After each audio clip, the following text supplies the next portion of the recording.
With us now is Olympian Andrew Capobianco. Welcome to this show. How are you? Thanks. I'm good. How are you? I'm happy to be here. So fabulous that you're actually in town here in Long Island. So you couldn't join us when we usually tape. So I said, well, come on by. So here we are behind the scenes in this room. And we added a couple of paintings from Ben Bon Art because they are in the American spirit. Right. So congratulations on your silver medal. Thank you so much. Yeah, it still feels pretty surreal, but I'm just excited to bring it home to the U.S. You've won a lot of things. Like when I was studying, I was like, he's won this, he's won that, he's won this, he's won that. What was the first thing that you've won for swimming? Do you remember, or for diving? Yeah, I think that the first thing that I really won was the county championships actually in Long Island. It was my first like big win, and I was a seventh grader, and I was diving varsity diving, so it was just pretty crazy, and I ended up breaking the county record, and that was kind of the first clue for kind of me and my family that I could kind of do things that are pretty great in the sport. Were people screaming then? Or they Yes. were just like, what's going on? Like, who is this kid? And Yeah, well, in seventh grade, I was a late bloomer, so I was pretty darn small. okay. So yeah, everyone was like, "Who is that small kid who's doing so well?" So all eyes have been on you since then, since seventh grade. Yeah, kind of. Walk us through the process of once you have that opportunity in seventh grade, like, to become like the swimmer or the diver you are at this moment in life. It's a long journey. It's a lot of hours in the pool. It's a lot of hours on a diving board. Yeah. So like, did you then, after you won that, did you go get a diving board and start diving at home? What has been your journey in terms of like the hard work, I guess, that goes into becoming who you are now? Yeah, so after that, I pretty much just kept the same schedule. So that was in seventh grade, and then eighth grade, I kept the same schedule, and then I would go to some camps in North Carolina, and that's where the head Olympic coach was, and we had kind of been talking about if I had moved there, he thought that I could go to the Olympic trials in 2016, and so I ended up talking to my family. We got everything scheduled, and we ended up moving to North Carolina after eighth grade, going into high school. At that point, I started diving twice a day instead of once a day like I was doing in New York. So about 4 hours a day, and then I would do weight training as well. And I would only go to school for 3 hours a day, and then I would do online school at night also. So it was just nonstop for me pretty much for the 4 years of high school, but I think it set me up really well when I got to college. Do you dive in your dreams? Sometimes. Okay. I don't like when I have diving dreams. They're sometimes a little scary, but sometimes. Yeah. It's funny because sometimes kids, even adults, they dream that they're like in school, right? For Right. someone like you, when you're doing it a little differently, I'm just wondering if you have those same type of dreams where all of a sudden you're like, you wake up and you're like, oh, wait, I forgot my this or that, or you whatever, or forgot Right. my, do you wear earbuds or? No, we Nose don't. plugs We just or- wear the Speedo, and we have like our chamois to dry ourselves off so that we don't slip out of our dives. But Okay. honestly, sometimes I'll just be like in the car, and if I like close my eyes for a few seconds, I'll like visualize my dives, and I'll start like tilting my head. And my dad is like always like, "What are you doing over there?" And I'm like, "Sorry, I was just like going short on one of my dives. I was trying to like pull it back in." It's a little weird. No, I get it. It's like people that dance to the beat of their own drummer, they're like Exactly. dancing down the street like do do do do do do do, but in your head you're diving. Right. I love that. I love it. I love it. You have special people in your life. Yes. And so tell us about all the team behind you, all that love. Yeah, I mean, I can't even mention everyone, but from the moment that I started diving with my old coaches, I started in gymnastics first. So my old gymnastics coach, Kieran, and then I started diving with George Taylor, who's still in Long Island. But I mean, even besides my diving coaches, just the whole support system from my trainers, my nutritionist, to the support staff that have been there, the doctors, and it's just been amazing, and I get the chills thinking about all of them because I'm just excited that I made them all proud and that I could reach that goal for all of us, because I mean all of them knew about this goal that I had, and that's why they put their hearts and their souls into me, and I'm just really happy that I could do that for all of us. And when you say all of us, do you realize that you include all of us, like USA all the way? We were talking, you brought a friend here today in the studio as well, at somebody special to you. And what's so amazing is that now is the time for all of us to have something to celebrate. And you brought that opportunity to us, Andrew, all of us, we're so happy and joyful for you and excited for you. So we celebrate almost like vicariously through you. But we all, we came home with a lot of medals this year. Yeah. We did real well. Yeah. Right? I mean, it was amazing, just the amount of texts that I got from people all over the country, just saying congratulations, and they were just so proud of me because they've watched my journey to get there. And yeah, I mean, it's amazing I was there with all of the other athletes, and every single time that one of us would win a medal or even just compete, because it was just amazing that we were there competing at this moment with COVID going on. And I think it was just great to have us all like one unit, the Team USA, there trying to do the same thing. So it was really great that we had the whole country back here supporting us. And also from a global perspective, like everyone in the world being able to come together, like that, it took a lot of effort. So I applaud Tokyo. I applaud the entire Olympic team and every single person that had anything to do with any of it. And I told you that I was lucky enough to go. I was invited to go celebrate between the tsunami, but after the tsunami, but before the pandemic. And I got to go to Tokyo and got to see, the Olympic rings there and everything. And back then we thought it was going to happen originally on the original timeline, but it still happened, and the attitude. And you said that they went out of their way to make it as normal, I guess, of an experience for you. Yeah. I mean, it was the only thing that was different, I would say, was that we had to wear masks. Other than that, when we went to eat, they had these plastic dividers in between us so that we wouldn't, spread our germs while we were eating. But it was amazing. The whole staff that was running the Olympics, all of the Japanese staff was just so kind the whole time, and they were trying to keep us safe. And we had daily COVID tests to make sure that we weren't infecting anyone. If someone was quarantined for COVID, then it didn't spread throughout. And yeah, it was just amazing to be a part of. And honestly, I'm really glad that I was able to experience that. And hopefully I'll be able to go to further Olympic Games, but it's pretty special to be a part of this Olympic Games because it's such a special time. It's historic. Yeah. I found that the kindness of the Japanese people was outstanding to me. And the food was delicious because everything's fresh. Did you find that too? The food is outrageously good. Like the strawberries, everything was so good. I know. The fruit was amazing. Like all of us were just talking like, why is the fruit here so good? But I mean, besides that, like I usually have a really tough time eating when I go to international meets because I'm a little bit of a picky eater, and sometimes like the meat isn't like great or whatever. And this time I think I gained weight while I was there because I was just eating so much because the food was so good.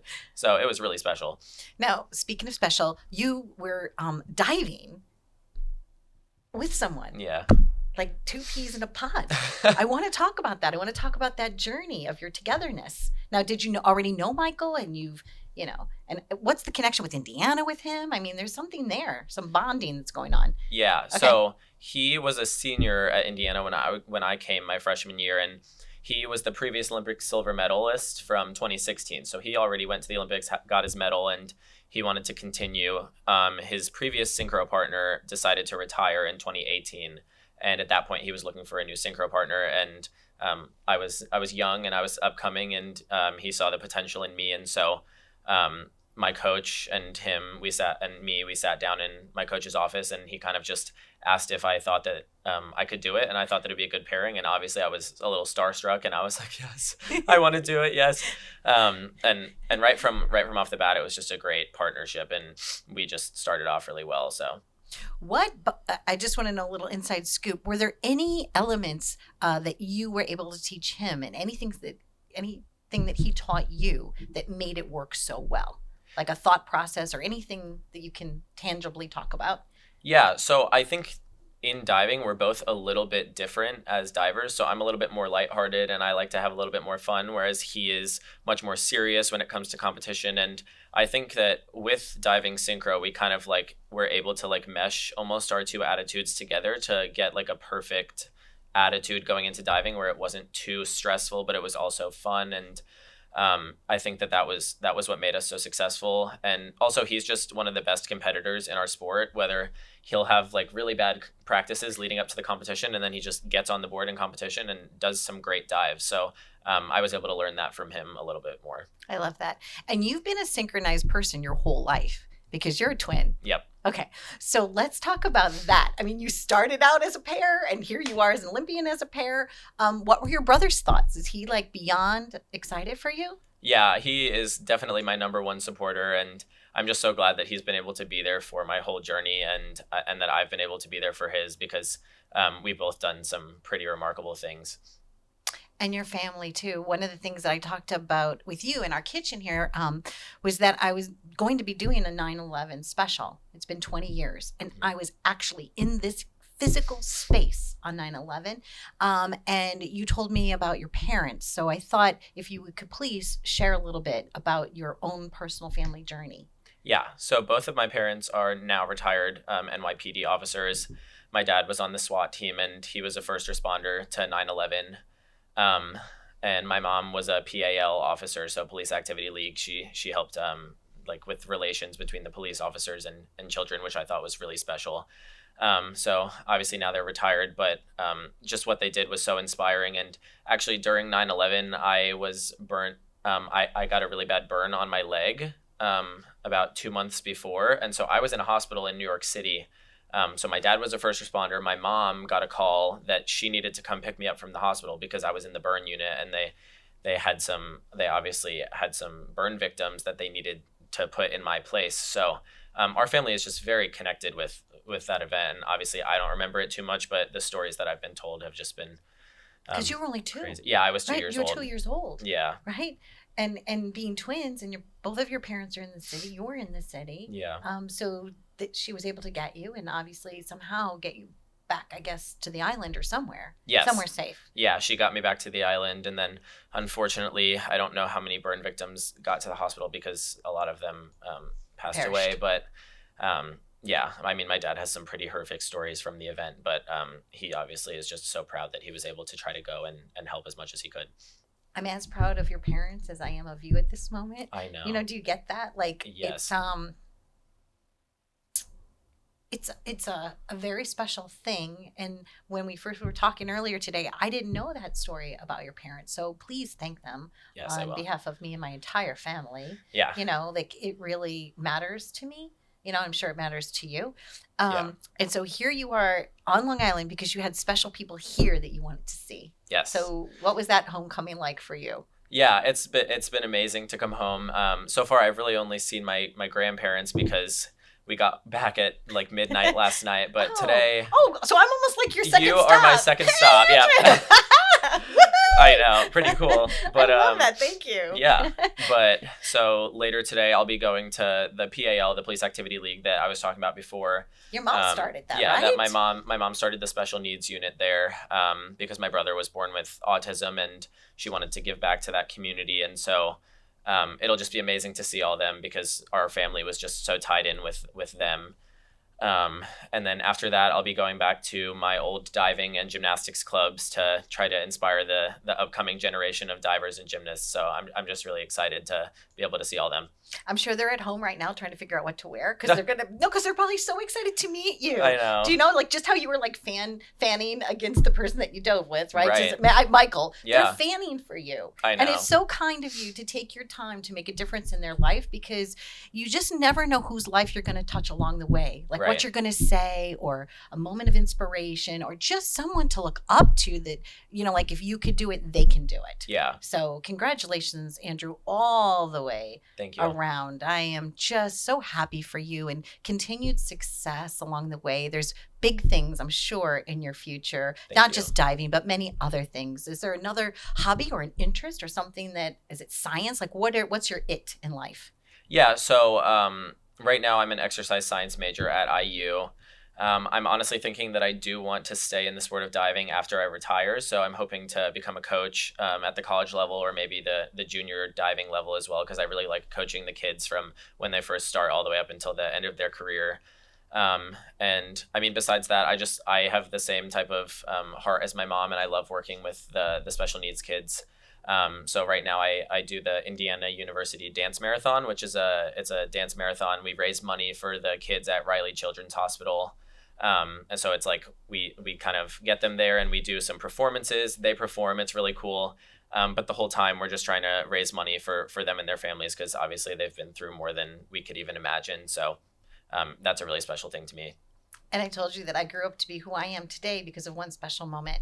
And that was, well, a lot of special moments because I'm older now. But I distinctly remember when I was singing with Futures of America, singing for the Special Olympics. And there was a young man that was playing the wheelchair basketball and he was holding the torch. Yeah. And I just see him circling around in his wheelchair, so proud and so excited that I grew up to have this television show with the purpose being I want to shine a light on those stories. Yeah. And I do it the way that I do it. But it's really, I'm just a grown-up version of me when I was a kid. Right. But I love that you're giving back. I love that you're making a difference in such a passionate way. Yeah. So continued success to you, to your parents, to your brother, to your whole entire family. Thank you so much. And you brought it home. I think there's only like 40. I think we won 41 silver. I mean, 41. That's one of them. That's really cool. And we did end up winning the medal count. Team USA won, Yay! So that was very cool. Yeah. I'm really proud of you. Thank you. Well, we've been visiting right here with Olympian Andrew Capobianco. And the really cool thing is that I was his second stop on his way home here to Long Island. How awesome is that? All right, stay tuned. We've been living it up right here. Bye.